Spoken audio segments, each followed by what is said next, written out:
दोस्तों, स्वागत है आपका हमारे चैनल आर.के. वर्मा में मुल्ला नसरुद्दीन की बहुत मजेदार कहानी। दोस्तों, सराय के अंदर अजीब सा माहौल था। सुर्ख चेहरे वाला मोटा सा सराय का मालिक एक भिखारी नुमा व्यक्ति की गर्दन दबोचे उसे बुरी तरह झकझोर रहा था।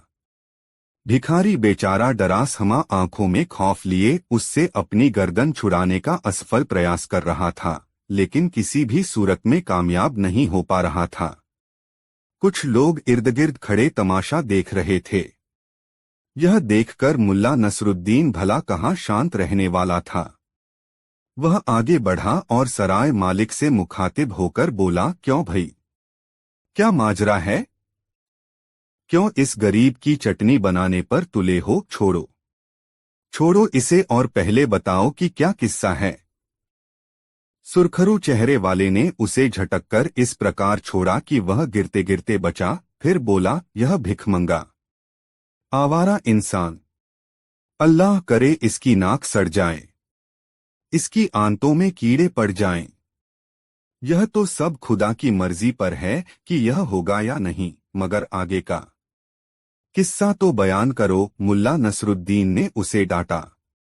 यह जलील उस वक्त मेरी दुकान में आया जब मैं सींग कबाब भून रहा था।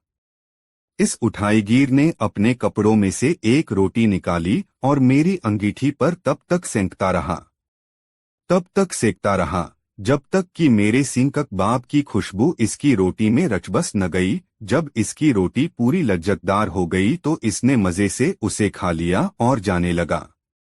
जब मैंने इससे रोटी सेकने की कीमत मांगी तो देखिए, पूछिए इन सब से, यह कीमत देने से साफ मुकर गया।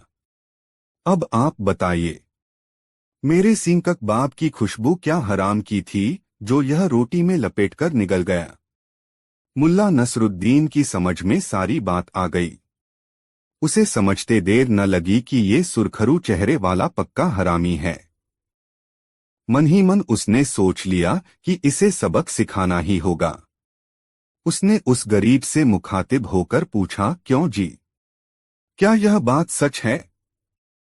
डर और परेशानी के मारे उसके मुंह से कोई बोल न फूटा। वह सहमा हुआ सा खड़ा एकटक उसका चेहरा देखने लगा। उसकी आंखों में ऐसे भाव थे जैसे ज़िबा होने से पहले बकरे की आंखों में दिखाई देते हैं। क्या तुम्हें इतना भी इल्म नहीं कि बिना कीमत चुकाए किसी की कोई भी चीज लेना गुनाह है? मुल्ला नसरुद्दीन की यह बात सुनकर सुरखरू सराय मालिक का चेहरा खिल उठा।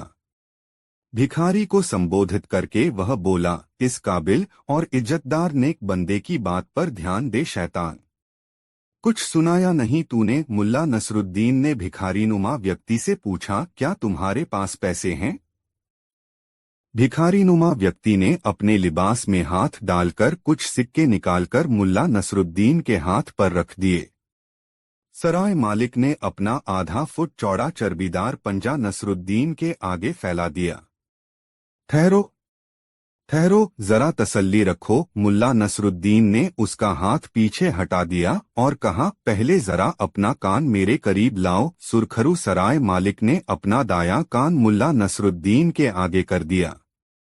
मुल्ला नसरुद्दीन उसके कान के पास मुट्ठी करके सिक्के खनखनाने लगा। कैसी है इनकी खनखनाहट? बहुत खूब, बढ़िया, मजा आ गया। मुल्ला नसरुद्दीन ने सिक्के भिखारी को दे दिए और बोला, ऐ मेरे गरीब दोस्त, इंसाफ बराबर हुआ, अब तुम जा सकते हो। एक के तेवर फौरन बदल गए। उसकी आंखें क्या कहा, सराय मालिक के लाल होकर बाहर को उबल पड़ी। क्रोध से दहाड़ा, जा सकते हो, लेकिन मेरे पैसे तो मुझे मिले ही नहीं। ज्यादा न बनो। इस बार मुल्ला नसरुद्दीन के भी तेवर बदल गए। तुम्हें तुम्हारी खुशबू की पूरी कीमत मिल चुकी है। कैसे कैसे मिल ल चुकी? सुरखरू चेहरे वाला चिल्लाया, फिर लोगों को संबोधित करते हुए बोला, देख रहे हैं आप लोग कैसी गुंडागर्दी हो रही है यहाँ, और आप लोग चुप हैं। ठहरो, मैं तुम्हें समझाता हूँ। आप भी सुनिए। मुल्ला नसरुद्दीन ने तमाशबीनों से कहा, तुम्हारा हिसाब बराबर इस प्रकार हो गया दोस्त कि इसने तुम्हारे सींग कबाब की खुशबू सूंघी सूंघी न? हाँ, सींग कबाब खाए तो नहीं? नहीं। बदले में तुमने इसके सिक्कों की खनखनाहट सुन ली और यह भी कहा कि मजा आ गया। कहा था कि नहीं? कहा था। तो बस हिसाब बराबर। वाह वाह, मरहबा मरहबा। लोग मुल्ला नसरुद्दीन की तारीफ करने लगे। क्या इंसाफ किया है। सराय का मालिक अग्नेय नेत्रों से मुल्ला नसरुद्दीन को घूर रहा था। इस वाकिये को सुनकर सभी जोर से हंस पड़े। मुल्ला नसरुद्दीन भी हौले हौले मुस्करा रहा था, हालांकि उसकी पलकें मुंदी हुई थीं।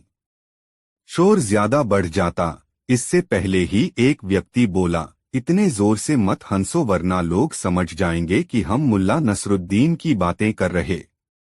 मुल्ला नसरुद्दीन सोच रहा था कि इन लोगों को इस घटना का कैसे पता चला। यह घटना बगदाद में नहीं बल्कि इस्तांबुल में घटी थी। फिर इन बगदादियों को इसकी भनक कैसे पड़ी। तभी मवेशियों के व्यापारी ने कहा, अब एक किस्सा मैं भी सुनाता हूँ। हाँ हाँ, सुनाओ। सुना जाता है कि फिर उसकी आंखों के सामने यह घटना फिल्म के दृश्यों की भांति सजीव हो उठी। दोस्तों, यह कहानी आपको कैसी लगी कमेंट में जरूर बताएं। दोस्तों, सुबह होते ही शाही हुक्म से अनेक बढ़ी, कुम्हार, मेहतर व दूसरे सफाई कर्मचारी बाजार में आ चुके थे। सभी अपने अपने काम में लग चुके थे और देखते ही देखते बाजार साफ कर दिया गया था। रात को आई तबाही से काफी नुकसान हुआ था। कर्मचारियों ने शामियानों को सीधा किया, पुलों की मरम्मत की गई, बाड़ों के सुराखों को भरा गया और टूटे कांच के बर्तनों के टुकड़ों को साफ किया गया। फर्क यह रहा कि सूरज निकलने तक रात की गड़बड़ी का कोई चिन्ह वहां बाकी नहीं बचा था। ठीक समय पर बाजार लग गया और लोगों की आवाजाही शुरू हो गई और बाजार फैलता फैलता अमीर के महल तक जा पहुंचा था। पूरे बाजार में घूमता मुल्ला नसरुद्दीन महल के करीब जा पहुंचा, जहां डेरा डाले बहुत से लोग बैठे थे। ये सभी वे लोग थे जो अमीर की अदालत में अपनी फरियादें या मुकदमे लेकर आए थे। मुल्ला नसरुद्दीन ने सोचा कि इन लोगों से बात की जाए। वह एक गंजे के पास पहुंचा जो अपने खेमे के बाहर बैठा था। उसके बगल वाले खेमे के बाहर एक लंबी दाढ़ी वाला शख्स बैठा था और उन दोनों के बीच एक बकरा बंधा था जो कभी काफी तंदुरुस्त रहा होगा, लेकिन इस समय उसकी हड्डियां चमक रही थीं। मुल्ला नसरुद्दीन उनके करीब पहुंचकर बोला, अस्सलामालेकुम। ए बुखारा शरीफ के निवासियों, आप लोग खानाबदोशों की तरह यहाँ क्यों पड़े? ए मुसाफिर, दाढ़ी वाला बोला, हम लोग खानाबदोश नहीं बल्कि तुम्हारी तरह ही खुदा के नेक बंदे हैं। अगर आप लोग नेक मुसलमान हैं तो यहाँ क्यों पड़े हैं, अपने घरों में क्यों नहीं रहते? ए मुसाफिर, हम लोग अपने विद्वान बादशाह, जिसका ओज सूर्य के प्रकाश को ढक लेता है, ऐसे अमीर के नेक और सही न्याय की प्रतीक्षा में यहाँ बैठे हैं। अच्छा। हाँ, इस बार गंजा व्यक्ति बोला, हम 5 हफ्ते से यहाँ अमीर से न्याय मांगने की उम्मीद में पड़े हैं। यह लंबी दाढ़ी वाला, एक नंबर का झगड़ालू शख्स, अल्लाह इसे गारत करे। यह दढ़ियल मेरा बड़ा भाई है। हमारे वालिद जो कुछ भी छोड़कर मरे, हमने उसे आपस में बांट लिया है। अब हम दोनों के बीच यह बकरा ही है। हम समझ नहीं पा रहे हैं कि इस बकरे का बंटवारा कैसे करें। और तुम्हारी वह जायदाद कहाँ है जो कि तुम्हें बंटवारे में मिली? उसे बेचकर हमने नकद रुपया अपने पास रखा हुआ है। आखिर इस मुकदमे को लड़ने के लिए हमें नकद पैसे की भी तो जरूरत थी। मुहर्रिरों, अहलकारों, अर्जीनवीसों, अर्जियां लेने वालों को आखिर किसे पैसे नहीं देने पड़ेंगे? गंजे ने गर्व से कहा, पैसे कितने ही क्यों न लग जाएं, मगर बकरा दूसरी तरफ नहीं जाना चाहिए। मुल्ला नसरुद्दीन ने देखा बकरा लकड़ी के खूंटे को चबाता हुआ लगातार दर्दनाक आवाज में चीख रहा है। यह देखकर गंजे आदमी ने तिपतिया घास का एक गट्ठर उसके आगे डाल दिया। यह देखकर दाढ़ी वाला चीखा, अपनी यह बदबूदार घास मेरे बकरे के आगे से हटा ले। और फिर लात मारकर उसने वह घास बकरे के आगे से दूर फेंक दी और अपना भूसी का टब उसके सामने रख दिया।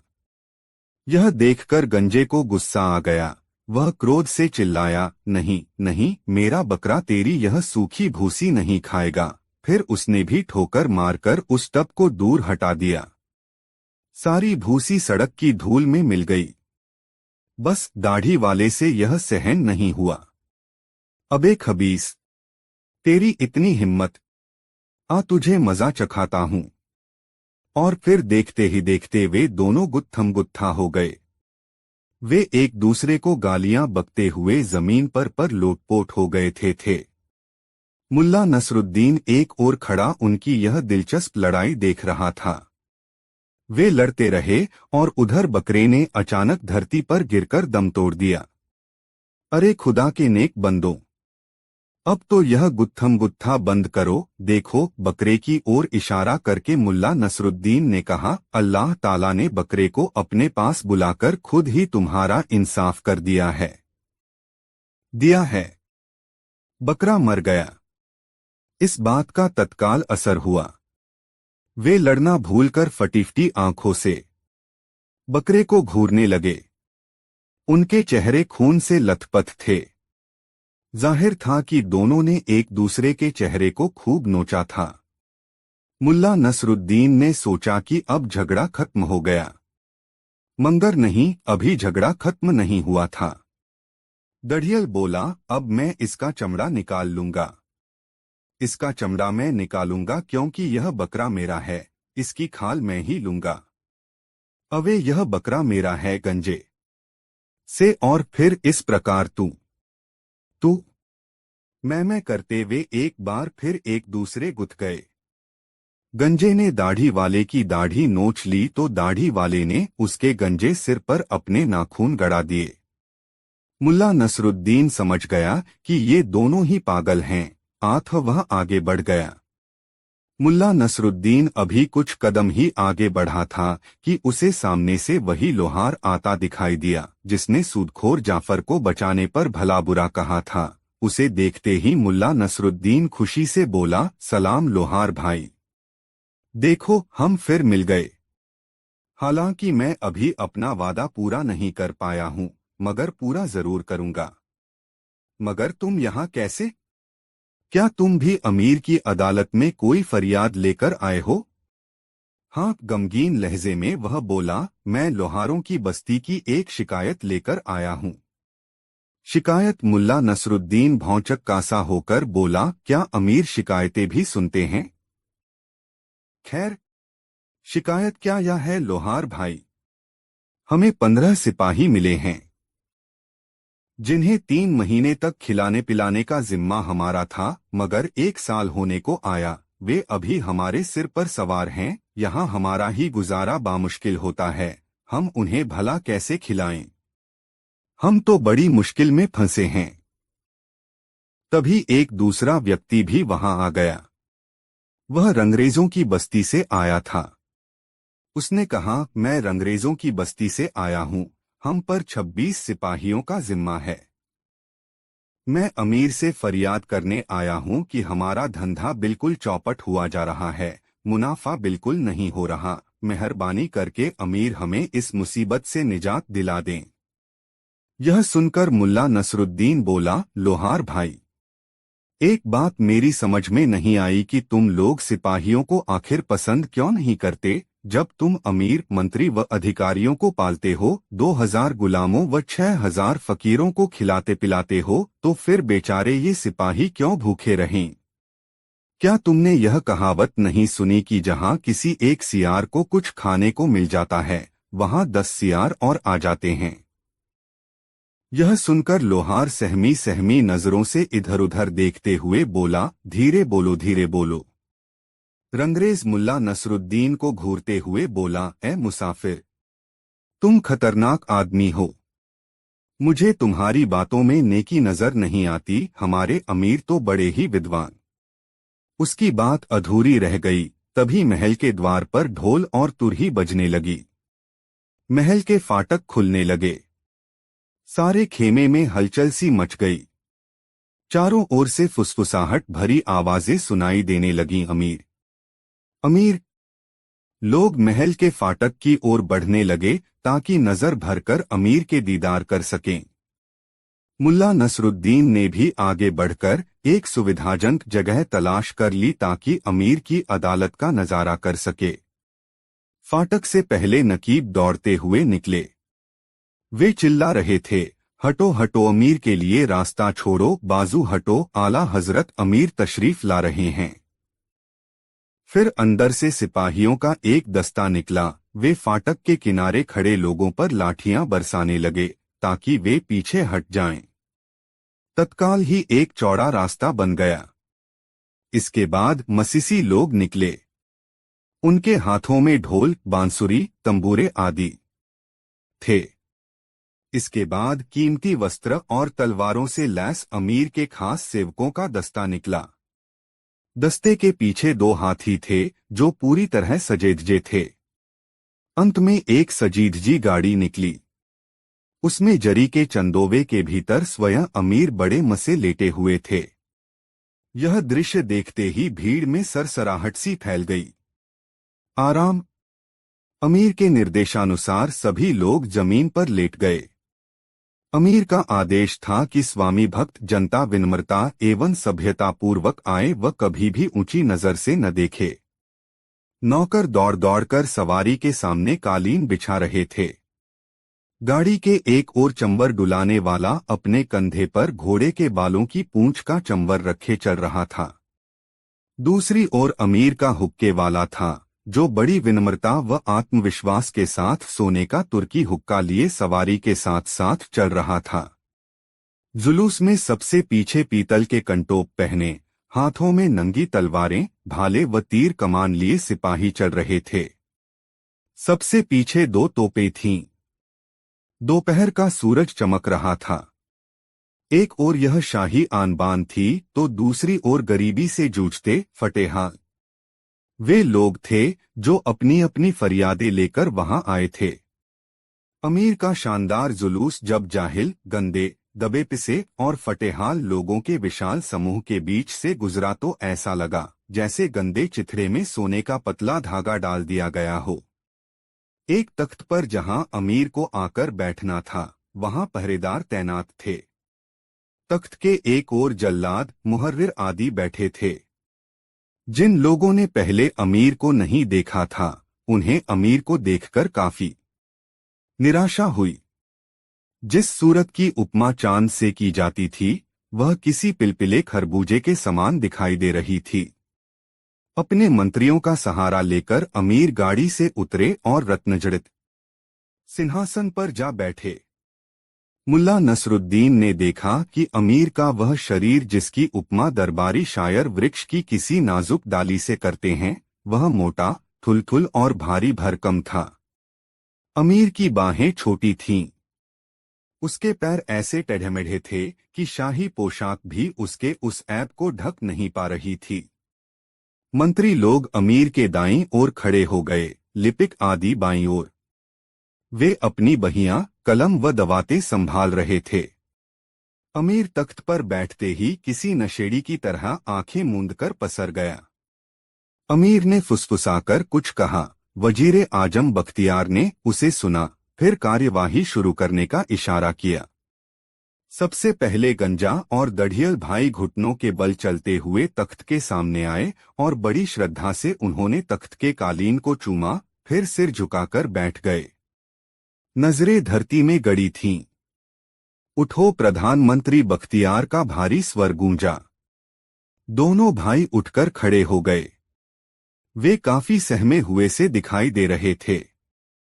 जिंदगी में शायद पहली बार दरबार रके सामने हाजिर हुए थे। उनकी इतनी हिम्मत भी नहीं हो रही थी कि अपने कपड़ों पर लगी धूल भी झाड़ सकें। वे बोल रहे थे मगर भय के कारण उनके हलक से आवाज भी ढंग से नहीं निकल पा रही थी। हालांकि उनकी आवाज बहुत ही दबी और घुटी हुई थी, फिर भी प्रधानमंत्री बख्तियार ने समझ लिया कि आखिर मामला क्या है। उसने पूछा, कहाँ है तुम्हारा बकरा? यह सुनकर गंजा हकलाया, ऐ खानदानी वजीर, वह तो अल्लाह को प्यारा हो गया। ए रहमदिल वजीर, अब हमारा फैसला करें कि बकरे की खाल किसे मिलनी चाहिए। यह सुनकर वजीर अमीर की ओर पलटा, ऐ शाहों में सबसे ज्यादा जहीन अमीर, इस विवाद में आप क्या फैसला देते हैं? अमीर ने जम्हाई ली और आंखें मूंदकर गर्दन कंधे पर टिका ली। उसने तो जैसे वजीर की बात सुनी ही नहीं, मगर वजीर भी पूरा छंटा हुआ मक्कार था। उसने उसके चेहरे के पास सिर झुकाया, ठीक इस प्रकार मानो अमीर उसके कान में कुछ कह रहा हो। फिर बोला, ओह मेरे आका, फैसला तो आपके चेहरे पर स्पष्ट झलक रहा है। कहकर वह दोनों भाइयों की ओर पलटा, सुनो, गौर से सुनो। हमारे महामहिम अमीर ने हम पर निर्णय करने का रहमोकरम किया है। अगर बकरा खुदा को प्यारा हो गया है तो इंसाफ यही कहता है कि उसका चमड़ा इस संसार में खुदा के जानशीन खलीफा हमारे अमीर के पास रहना चाहिए। इसलिए बकरे की खाल को साफ करवाकर शाही मालखाने में जमा करा दिया जाए। सुनते ही दोनों भाई सिटपिटाए। यह क्या हुआ? न बकरा मिला और न बकरे की खाल। खाल की साफ कराई का खर्चा और सिर पर पड़ गया। भीड़ में सरगोशियां सुनाई देने लगीं, जबकि एक पल रुककर वजीर ने पुनः कहा, इसके अलावा दोनों फरियादियों को 200 तंके न्याय शुल्क, 150 तंके महल शुल्क और 50 तंके लिपिक शुल्क देने होंगे तथा मस्जिद के लिए चंदा भी देना होगा। यह सब नकद अथवा जायदाद के रूप में वसूल किया जाएगा। यह फैसला होते ही दरबार के कवि कव्वाल अमीर की शान में गीत गाने लगे और वे दोनों भाई एक दूसरे के गले में बाहें डालकर फूट फूट कर रो रहे थे। मुल्ला नसरुद्दीन उनके करीब पहुंचा और सांत्वना देते हुए बोला, कोई बात नहीं भाइयों, यह तो ऊपर वाले का शुक्र है कि हफ्तों इंतजार का तुम्हारा वक्त जाया नहीं गया। अमीर ने बड़ी दयानतदारी से तुम्हारा इंसाफ किया है। यह बात तो बुखारा का हरेक आदमी जानता है कि इस दुनिया में हमारे अमीर से बढ़कर कोई भी कृपालु व विद्वान न्यायाधीश नहीं है।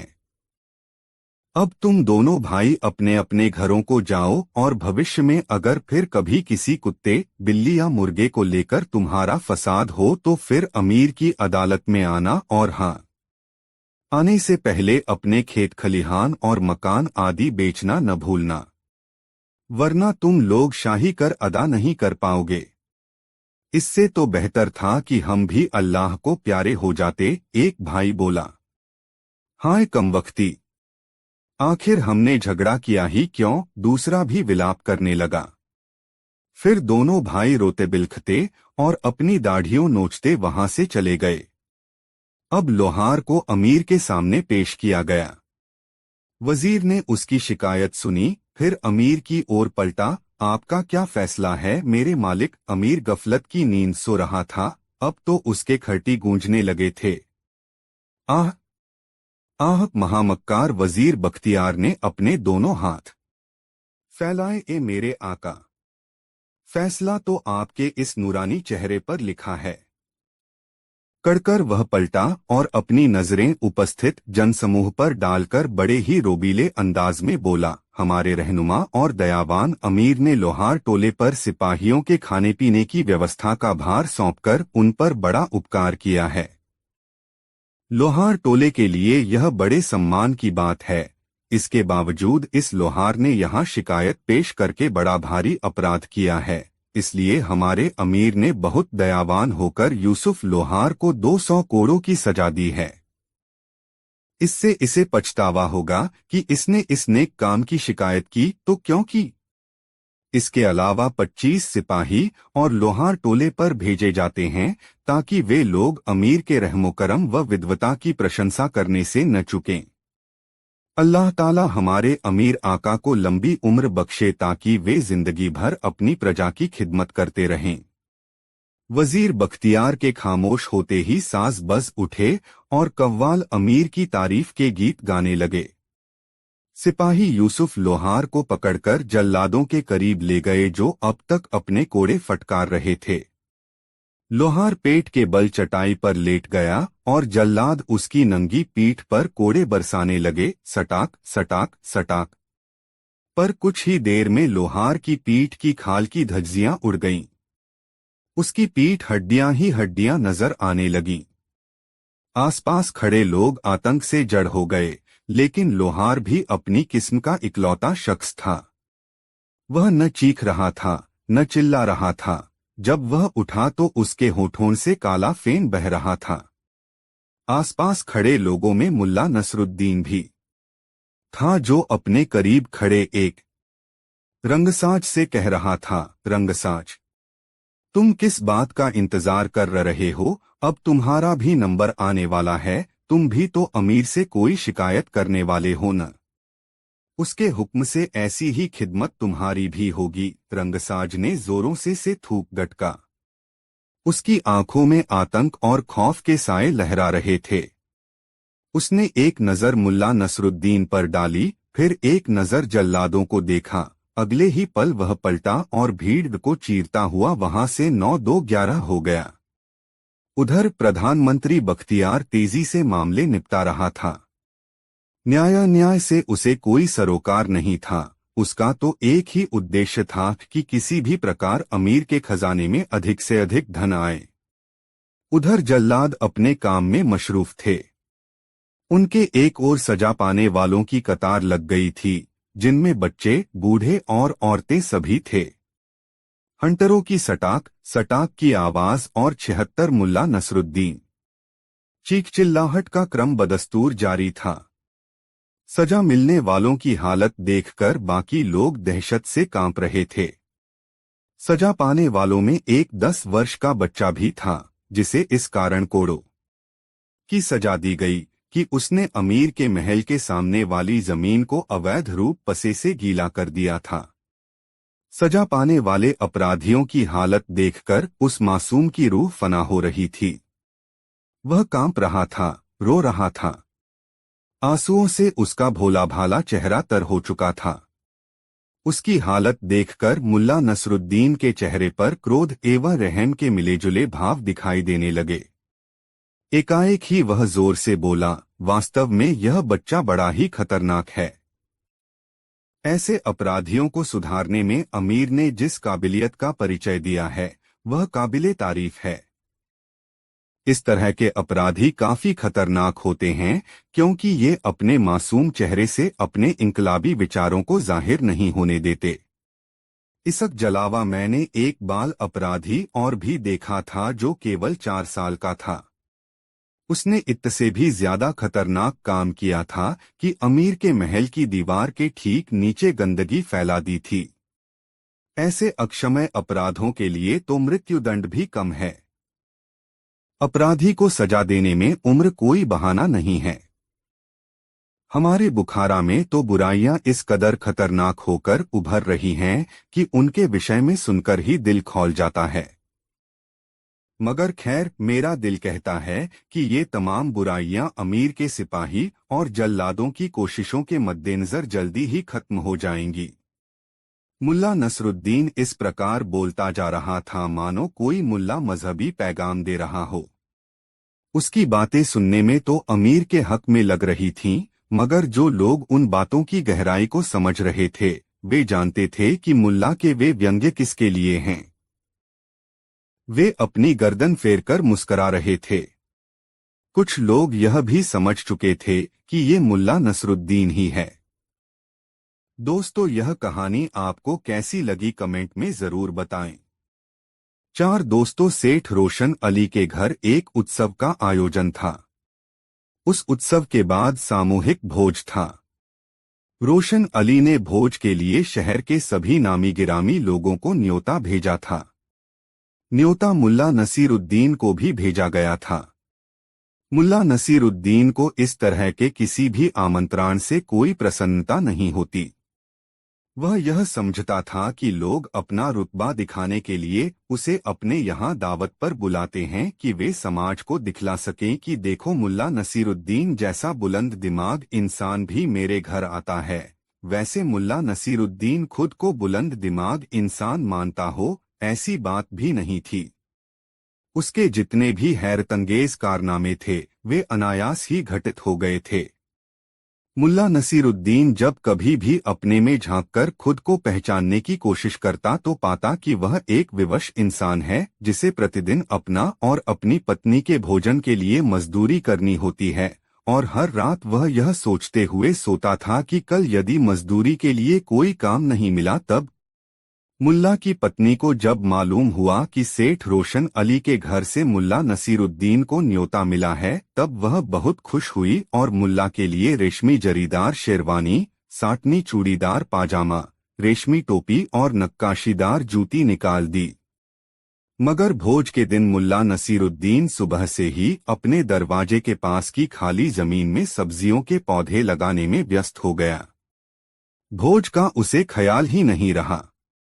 अचानक उसकी बेगम को ही याद आया कि आज तो मुल्ला को सेठ रोशन अली के घर भोजन करने जाना था। वह रसोई से निकली और दरवाजे पर आकर उसने मुल्ला को याद दिलाया, कैसे हो तुम? किसी काम में लग जाओ तो तुम्हें दीन दुनिया का भी अतापता नहीं रहता।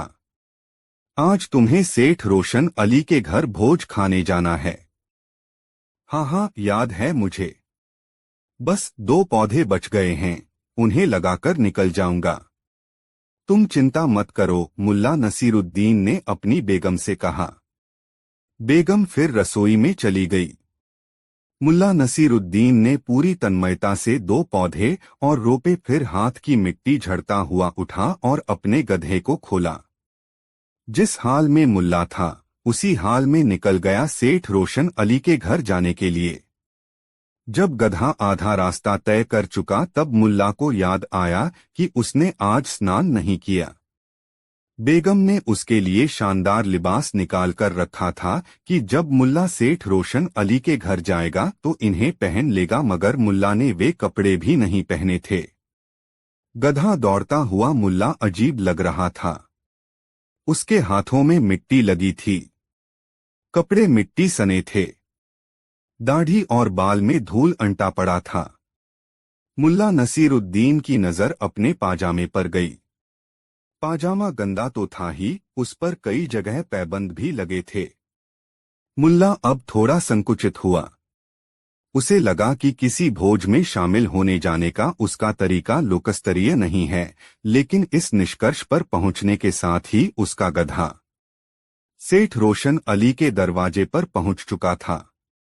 मुल्ला नसीरुद्दीन ने गधे को एक पेड़ से बांध दिया और यह सोचता हुआ वह सेठ रोशन अली के घर की ओर जाने लगा कि बेख्याली में वह जिस हाल में था उसी हाल में रोशन अली के घर चला आया। खैर, अब भविष्य में वह इस बात का ख्याल रखेगा कि जब कभी भी वह किसी के घर जाए तो अपने को साफ सुथरा करके ढंग के कपड़े अवश्य पहने हों। ऐसा सोचते हुए मुल्ला नसीरुद्दीन जब सेठ रोशन अली के घर में प्रवेश करने लगा तो दरवाजे पर खड़े दरबान ने उसे रोक लिया।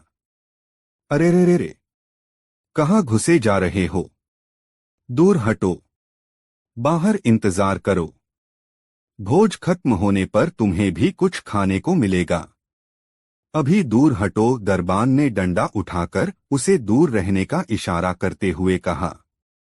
मुल्ला नसीरुद्दीन ने दरबान को बताया, मैं सेठ रोशन अली का मेहमान हूँ।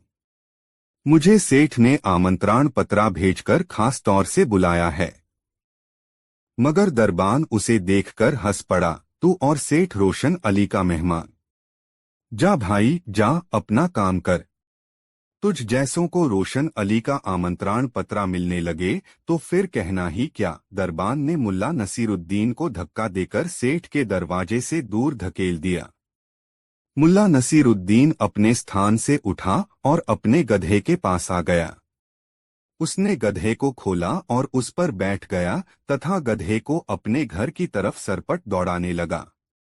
घर पहुंचकर उसने स्नान किया, चूड़ीदार पाजामा और शेरवानी पहनी, नक्काशीदार जूती पहनी, रेशमी टोपी सिर पर डाली और फिर गधे पर बैठकर सेठ रोशन अली के घर पहुंचा। दरबान ने उसे देखकर झुककर सलाम किया और दरवाजे से हटकर उसके लिए जगह बनाई। रोशन अली सेठ ने दूर से ही मुल्ला नसीरुद्दीन को देखकर पहचान लिया और दौड़ता हुआ उसकी अगवानी के लिए आया। मुल्ला को झुककर सलाम किया और फिर उसका दामन थामकर उस जगह ले गया जहां पर अतिविशिष्ट लोगों के बैठने की जगह बनी हुई थी। सेठ रोशन अली ने मुल्ला नसीरुद्दीन को अपने पास बैठाया और अपनी निगरानी में उसके लिए भोजन परोसवाया। मुल्ला नसीरुद्दीन भोजन परोसे जाने के बाद खामोशी से भोजन की तरफ देखता रहा, फिर अपनी टोपी उतारकर भोजन की थाली के सामने रख दी। फिर कहा, ले टोपी तू खा ले। फिर उसने अपनी शेरवानी उतारी और थाल के पास शेरवानी रखते हुए कहा, ले शेरवानी तू खा ले। सेठ रोशन अली आश्चर्य से मुल्ला नसीरुद्दीन को देख रहा था। उसे इतनी बात अवश्य समझ में आ गई थी कि कहीं कोई चूक हुई है, जिसके कारण मुल्ला नसीरुद्दीन ऐसी हरकत कर रहे हैं, जबकि वहां पर बैठे अन्य अतिथि यह समझ रहे थे कि मुल्ला नसीरुद्दीन का दिमाग खराब हो गया है। कहीं टोपी और शेरवानी भी भोजन करते हैं। मुल्ला नसीरुद्दीन ने जब पाजामा खोलने के लिए इजारबंद को पकड़ा तब सेठ रोशन अली ने मुल्ला नसीरुद्दीन का हाथ पकड़ लिया। क्या बात है मुल्ला नसीरुद्दीन, आप किस बात से खफा हैं? कुछ मुझे भी तो बताए। मैं तो कुछ भी नहीं जानता। बात क्या रहेगी सेठ रोशन अली? मैं कोई बड़ा आदमी तो हूं नहीं। इस तरह के भोज में आने जाने का शऊर तो मुझ में है ही नहीं। आज सुबह मैं अपनी सब्जी की बगिया में घुस गया और पौधे लगाने के काम में लग गया। मेरी बेगम ने मुझे याद दिलाया कि सेठ रोशन अली साहब के घर से न्योता है। मैं हाथ का काम निपटाकर यह सोचकर तुरंत चल पड़ा कि बड़े लोगों के घर से यदि बुलावा हो तो समय का ख्याल जरूर रखना चाहिए। इसलिए न तो मैंने चेहरा धोया, न हाथ धोए और न ही कपड़े बदले। जब मैं आपके दरवाजे पर आया तब आपके दरबान ने मुझे रोक दिया। मैंने उसे बहुत समझाया कि मैं यहाँ आमंत्रित अतिथि हैं। सेठ रोशन अली ने मुझे खास ताकीद की है कि मैं अवश्य आऊं और भोज में शिरकत करूं, मगर दरबान ने मेरी बात पर यकीन नहीं किया और फकीरों की पांत में खड़ा हो जाने के लिए कहा। मैं लौटकर अपने घर गया, नहा धोकर ये कपड़े पहने और आपके दरवाजे पर आया तो मेरा गर्मजोशी से स्वागत हुआ। आपने बढ़कर मेरी अगवानी की। इससे ही मुझे समझ में आया कि इस दावत में मेरी नहीं, मेरे कपड़ों की प्रतिष्ठा है। इसीलिए मैं बारी बारी से अपने कपड़े उतारकर उन्हें दावत का लुत्फ उठाने के लिए प्रेरित कर रहा हूं, मुल्ला नसीरुद्दीन ने सेठ रोशन अली से कहा। सेठ रोशन अली ने दरबान के व्यवहार पर मुल्ला नसीरुद्दीन से खेद जताया और उसे आश्वस्त किया कि दावत उसे ही दी गई है, उसके कपड़ों को नहीं। सेठ रोशन अली ने मुल्ला नसीरुद्दीन से कहा, मुल्ला साहब, हम जानते हैं कि आप हमारे शहर के सबसे बुद्धिमान व्यक्ति हैं। आप दुनियावी बातों से बहुत ऊपर उठ चुके हैं। आप जिस लिबास में भी रहें, हमारे लिए आदरणीय हैं। मैं अपने दरबान के व्यवहार से लज्जित हूं। हमें माफ कर दें। सेठ रोशन अली की मुलायमियत से कही गई बातें सुनकर मुल्ला नसीरुद्दीन का गुस्सा जाता रहा और वह दावत का मजा लेने के लिए बैठ गया। सेठ रोशन अली ने खुद परोस कर मुल्ला नसीरुद्दीन को भोजन कराया। मुल्ला नसीरुद्दीन खूब तृप्त होकर सेठ रोशन अली के घर से अपने घर वापस आया। दोस्तों, मुल्ला नसीरुद्दीन बगदाद जा रहा था। रास्ते में वह एक सराय में रुका। सराय में कुछ अफीमची पहले से डेरा जमाए हुए थे। जब मुल्ला नसीरुद्दीन पर उनकी नजर पड़ी तो उन्होंने उसे अपनी चैकड़ी में शामिल कर लिया। पहले तो उनके बीच सामान्य शिष्टाचार की बातें हुईं, फिर धीरे धीरे बातूनी अफीमचियों की बनाई। मुल्ला नसीरुद्दीन के पास उनकी बातें सुनने के अलावा कोई चारा नहीं रहा। उन अफीमचियों में एक व्यक्ति सुल्तानी सेना का सिपाही था। उसने हाकना शुरू कर दिया है, दोस्तों, आज मैं तुम लोगों के बीच हूं। यह तुम लोगों के लिए किस्मत की बात है। जानते हो क्यों? इसलिए कि मैं एक ऐसा सिपाही हूं जिसकी वीरता की गूंज आज भी सुल्तानी सेना में बरकरार है। 5 साल पहले जो युद्ध हुआ था, उसकी चर्चा तुम लोगों ने सुनी होगी। उस युद्ध में मैं भी लड़ा था। एक दिन दुश्मनों के सैकड़ों सिपाहियों ने मुझे घेर लिया। मैं जरा भी नहीं डरा। अपने दोनों हाथों में तलवार लेकर मैं दाएं बाएं, आगे पीछे चकर घिन्नी की तरह तलवार चलाता रहा और दुश्मनों की गर्दनें कटती रहीं। कचा छपाक खच। थोड़ी देर में ही दुश्मन सेना के सारे सिपाहियों की लाशें युद्धभूमि में बिछ गईं। मुल्ला नसीरुद्दीन अब तक उस सिपाही की बातें बड़े गौर से सुन रहा था। उस सिपाही के चुप होते ही मुल्ला नसीरुद्दीन ने अपनी दाढ़ी सहलाते हुए कहा, मैंने भी एक बार दुश्मन सेना के सिपाही के दोनों पैर तलवार के एक ही प्रहार से उड़ा दिए थे। खचाक। मुल्ला नसीरुद्दीन ने तलवार चलाने का अभिनय करते हुए कहा। अफीमचियों की तंद्रा अचानक टूटी और वे मुल्ला नसीरुद्दीन की तरफ अचरज भरी नजरों से देखने लगे। उनमें से एक ने मुल्ला नसीरुद्दीन से पूछा, क्यों भाई, तुमने सिर क्यों छोड़ दिया? पैर क्यों काट दिए? इसमें कोई राज की बात है तो बताओ। राज की बात क्या खाक होगी, मुल्ला नसीरुद्दीन ने हंसते हुए कहा, अरे भाइयों, मैंने दुश्मन के दोनों पैर इसलिए काटे थे कि उसके सिर पहले ही धड़ से अलग किए जा चुके थे। मुल्ला नसीरुद्दीन की बात सुनकर सभी हंसने लगे। उनको हंसता छोड़कर मुल्ला नसीरुद्दीन अपने कमरे में चला आया। मुल्ला नसीरुद्दीन जब बुखारा में था तब उसकी शोहरत बुलंदियों पर थी। बुखारा के अमीर लोग मुल्ला नसीरुद्दीन की सोहबत पसंद करते थे। जब कभी किसी रईस के घर कोई दावत होती तो वहां से मुल्ला नसीरुद्दीन का बुलावा अवश्य आता। मुल्ला नसीरुद्दीन भी ऐसी दावतों में जाना पसंद करता था क्योंकि इससे कई तरह के लोगों से मिलना जुलना हो जाता था और आसपास घटित हो रही घटनाओं की जानकारी भी मिल जाती थी। एक दिन मुल्ला नसीरुद्दीन को बुखारा के एक बड़े रईस ने अपने घर दावत पर बुलाया। रईस के घर उसके पोते ने जन्म लिया था। पोते के जन्म से रईस बहुत खुश था। उसने बड़ी शान से पोते के जन्म का जश्न मनाने का फैसला किया था। इसलिए दावत में हर तरह के पकवान का इंतजाम उसने किया था। इस व्यवस्था के साथ ही उसने इस दावत में बखारा के सभी नामी गिरामी लोगों को बुलावा भेजा था तथा मुल्ला नसीरुद्दीन जैसे लोगों से खुद मिलकर गुजारिश कर आया था कि वह उसके घर दावत में जरूर आए। दावत के समय जब मुल्ला नसीरुद्दीन रईस के घर पहुंचा, उस समय तक रईस के लगभग सभी अतिथि वहां आ चुके थे। अतिथियों के बीच मुल्ला नसीरुद्दीन अपनी पतली लंबी दाढ़ी और अपनी नोकदार टोपी के कारण सबके आकर्षण का केंद्र बना हुआ था। लोग चैकडियों में खड़े बातें कर रहे थे। रईस के आग्रह पर दावत आरंभ हुई। दावत के दौरान रईस ने अपनी दौलत का हर संभव प्रदर्शन किया था। सोने की थाली, चांदी के कटोरे, सोने के चम्मच का दावत के दौरान भरपूर उपयोग हुआ था। मुल्ला नसीरुद्दीन के आगे वाली पांत में भोजन करने के लिए एक नीली शेरवानी वाला आदमी बैठा हुआ था। मुल्ला नसीरुद्दीन ने देखा कि उसने सोने का एक चम्मच, जिसके बेंट पर हीरे जड़े हुए थे, अपने बाएं हाथ से उठाया और इधर-उधर देखते हुए उस चम्मच को चुपके से शेरवानी की बाईं जेब के हवाले कर दिया। यह काम उसने इतनी चालाकी से किया था कि उसकी इस हरकत का उसके पास बैठे लोगों को भी अंदाज नहीं लगा। मुल्ला नसीरुद्दीन उस व्यक्ति पर अपनी निगाहें टिकाए रहा।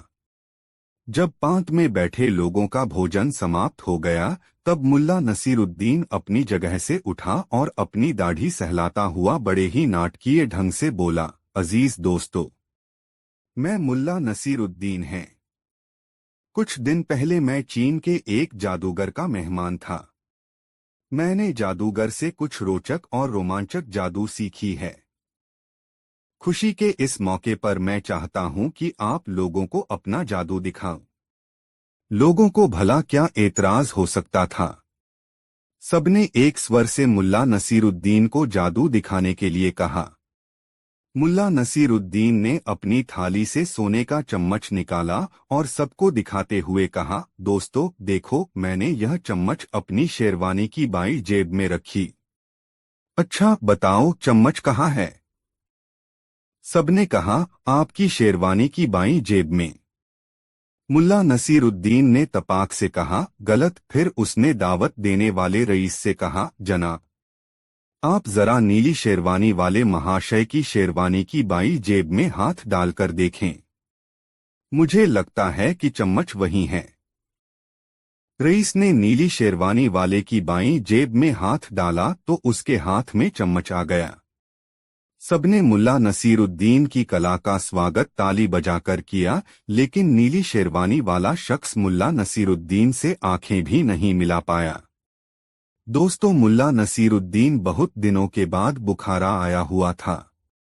जैसे जैसे उसके पहचान के लोगों को मुल्ला नसीरुद्दीन के बुखारा में होने की जानकारी मिल रही थी, वैसे वैसे मुल्ला नसीरुद्दीन के पास मिलने आने वालों की संख्या में इजाफा हो रहा था। मुल्ला नसीरुद्दीन खुश था।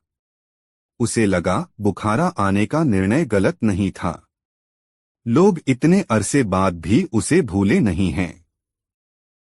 बुखारा में मुल्ला नसीरुद्दीन के चाहने वालों की कमी नहीं थी। सेठ करीम उसके प्रशंसकों में एक था। सेठ को पैसे की कोई कमी नहीं थी। उसने मुल्ला नसीरुद्दीन के आने की खुशी में बुखारा के चुनिंदा लोगों के लिए दावत का आयोजन अपने घर पर कर लिया और मुल्ला नसीरुद्दीन को लेकर अपने घर चला गया। उसके रहने खाने पीने की व्यवस्था उसने अपने घर पर ही की।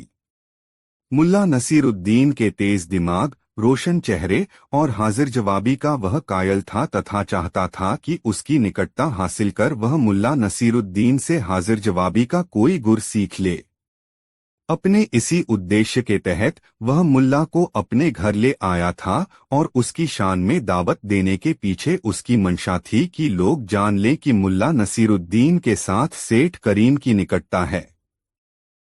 मुल्ला नसीरुद्दीन की आवभगत जिस तरह सेठ करीम ने की थी, उससे मुल्ला नसीरुद्दीन भी सेठ करीम के प्रति उदार हो गया था और सोच रहा था कि किसी तरह वह सेठ करीम के इस उपकार का बदला चुका दे। खैर, दावत का दिन आ गया। सेठ करीम के घर को दावत के ख्याल से खूब सजाया गया था।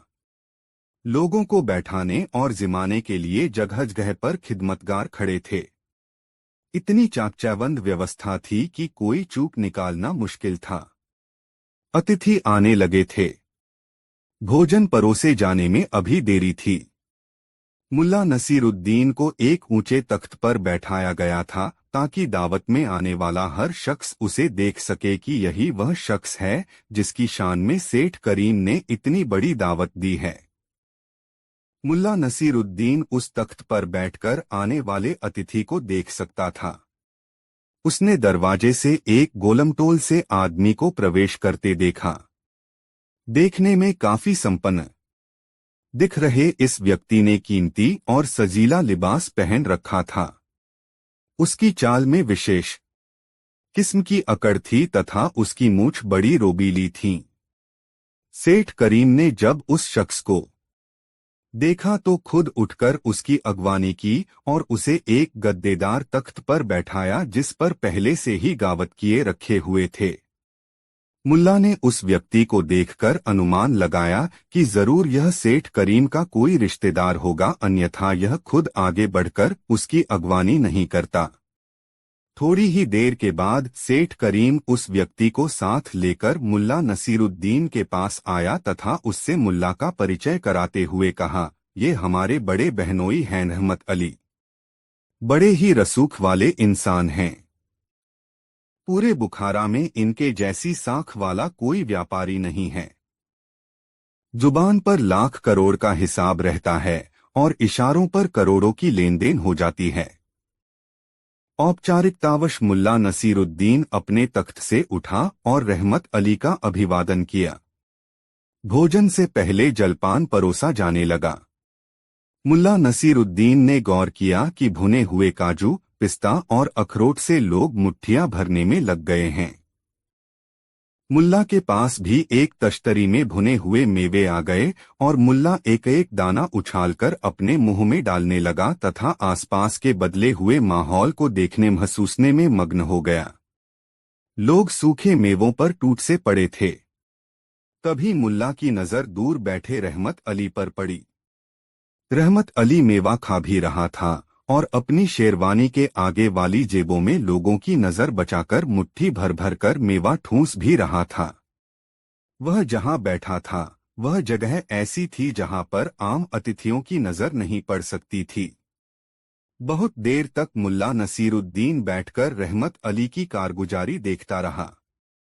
जब जलपान समाप्त हो गया तब रहमत अली हाथ धोने के लिए अपने स्थान से उठा और दूसरी तरफ से मुल्ला नसीरुद्दीन भी उसके पास आ गया। जिस समय रहमत अली अपना हाथ धो रहा था उसी समय पानी का एक बर्तन उठाकर मुल्ला नसीरुद्दीन ने रहमत अली की शेरवानी की आगे वाली जेब में पानी डालना शुरू कर दिया। रहमत अली कुछ समझता कि मुल्ला नसीरुद्दीन ने एक जेब छोड़कर दूसरी जेब में भी पानी डालना शुरू कर दिया। मुल्ला नसीरुद्दीन की इस कारगुजारी पर रहमत अली मुल्ला को डांटने लगा, अरे तुम्हारा दिमाग खराब हो गया है क्या? तुमने तो मेरी शेरवानी ही खराब कर डाली। रहमत अली का गर्जना बरसना सुनकर उसका साला सेठ करीम दौड़ा दौड़ा वहां पर आया और सारा मंजर देखकर मुल्ला नसीरुद्दीन से पूछा, ऐसा आपने क्यों किया जनाब? मुल्ला नसीरुद्दीन ने तुरंत रहमत अली की शेरवानी में हाथ डाला और एक मुट्ठी भुने हुए काजू निकालकर सेठ करीम को दिखाते हुए कहा, सेठ करीम, मैंने बहुत देर तक आपके रिश्तेदार की जेब को खाते देखा मगर उसे पानी पीते नहीं देखा, तो यह सोचकर उसे पानी पिलाने लगा कि इतना खाने पर तो किसी को भी प्यास लग सकती है, तो जेब को भी लगी होगी। मुल्ला नसीरुद्दीन की मासूमियत से कही गई बात सुनकर वहां मौजूद लोग हंसने लगे और रहमत अली की हालत ऐसी हो गई कि काटो तो खून नहीं। दोस्तों, यह कहानी आपको कैसी लगी कमेंट में जरूर बताएं। ऐसी और नई मजेदार कहानी सुनने के लिए हमारे चैनल आरके वर्मा को सब्सक्राइब जरूर करें। वीडियो अपने मित्रों को जरूर शेयर करें। वीडियो देखने के लिए धन्यवाद।